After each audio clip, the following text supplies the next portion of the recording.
Donc, nous allons illustrer ce que nous venons de voir sur un exemple. Donc, dans cet exemple, on reprend la même structure d'asservissement avec un système à commander.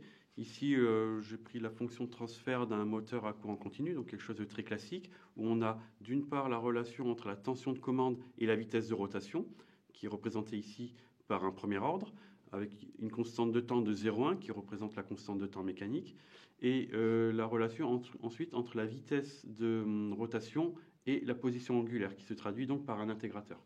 Donc ça, c'est un schéma très classique, et des moteurs à courant continu qu'on retrouve très souvent comme actionneur, par exemple dans les robots manipulateurs, si on veut, dans les articulations des bras. Ici, on a un simple gain proportionnel pour piloter la tension de commande et un gain proportionnel qui va multiplier l'écart entre la consigne et la sortie. Donc une loi de commande relativement simple. Donc, avant de commencer le calcul de l'erreur, on peut déjà calculer la fonction de transfert en boucle fermée. Donc f de s, qui correspond donc au transfert entre la sortie y de s sur la consigne r de s, qui dans ce cas est égal à 2k sur s fois 0,1 s plus 1 plus 2k.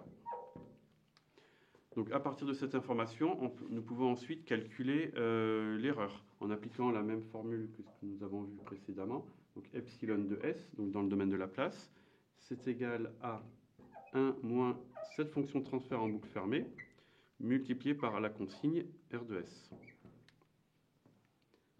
Donc cela se traduit par une nouvelle fonction de transfert de la forme s fois 0,1 s plus 1 sur s fois 0,1s plus 1 plus 2k fois r de s. Donc, maintenant que nous avons notre expression de epsilon de s, nous allons particulariser ce calcul en fonction du type de consigne que nous allons considérer. Donc, nous avions vu auparavant l'erreur statique.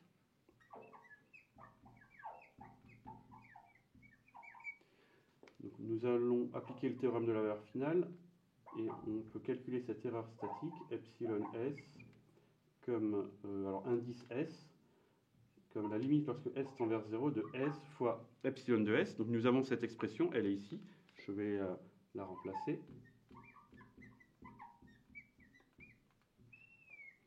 Sur s fois 0,1 s plus 1 plus 2k, multiplié par r de s. R de S est dans ce cas-là remplacé par un échelon. Donc on va avoir l'expression R0 sur S.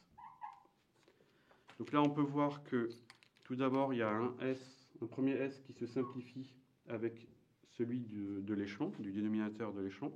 Au dénominateur nous avons 2K lorsque S converge vers 0 et au numérateur il ne reste plus que 0.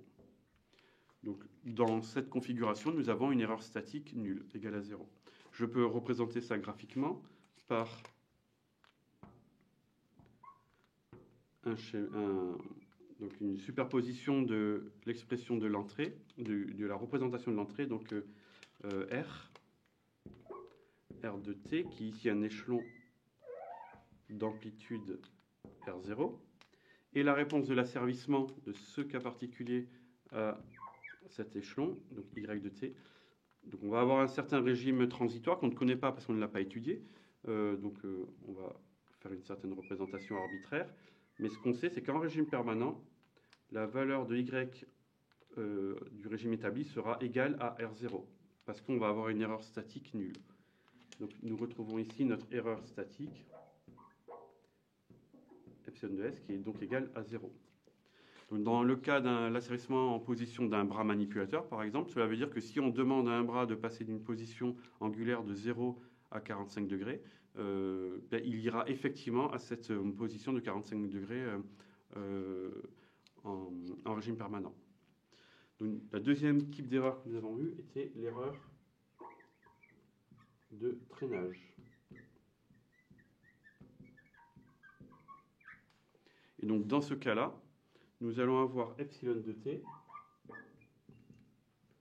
qui sera égal à, nous répétons la même formule, On remplace epsilon de S par son expression ici. Donc S fois 0,1 S plus 1 sur S fois 0,1 S plus 1 plus 2K. Et cette fois, R de S va être remplacé par l'expression de la rampe. Donc nous allons avoir R0 sur S carré. Donc un premier S va se simplifier avec le S carré. Le deuxième S va se simplifier avec celui-ci. Au dénominateur, on retrouve encore 2 fois K. Et au numérateur, il reste simplement 1. Donc nous allons avoir 1 sur 2K qui correspond à l'erreur de traînage. Donc elle n'est pas nulle, mais elle est constante. Et on peut voir qu'elle est d'autant plus petite que K sera grand.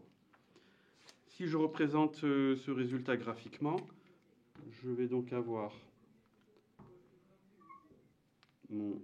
ma consigne R qui va être une rampe, R de T,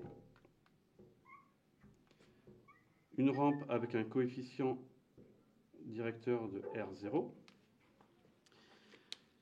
et ma réponse, Y de T, va suivre cette rampe. Alors, on va avoir un certain régime transitoire, et va ensuite suivre cette rampe avec une pente qui est identique, elle va arriver à le suivre, et cet écart, par contre, va converger vers 1 sur 2K. Donc mon erreur de traînage.